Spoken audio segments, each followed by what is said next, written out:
हेमंत के म्यूजिक की शानदार प्रस्तुति। तब तो कथो का कहते अतोरे दिखाते वाली है से चिड़ैया बाबा नाची छोड़ दी दिखाते वाली है से चिड़ैया बाबा नाची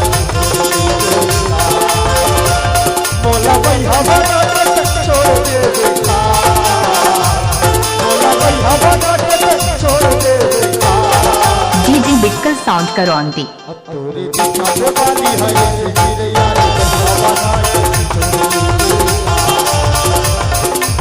खाते वाली है सिंधी यार बाबा नाची छोड़ दे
हेमंत की म्यूजिक आपका हार्दिक स्वागत करता है।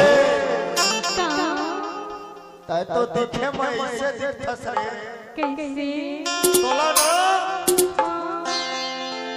झूरी मछली में रात के बघार के खाते हो रे मोर पेटी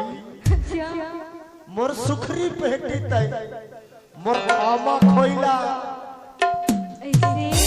तोला का कथा जानता का कहते अतोरे दिखाते वाली है बाबा नाची छोड़ दे दिखाते वाली है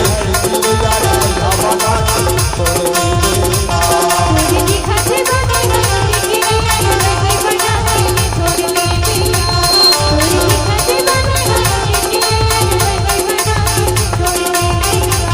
बोला भाई हवा छोड़ दे बेटा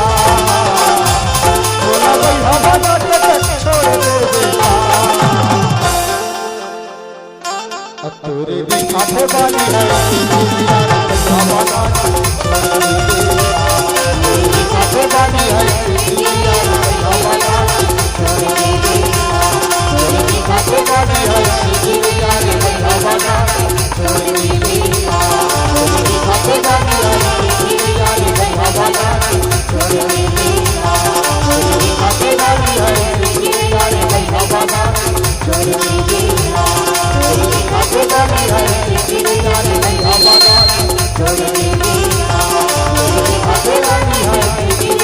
बाबा नाची दिखाते वाली है बाबा नाची दिखाते वाली है बिटकल साउंड करौंदी आपका हार्दिक स्वागत।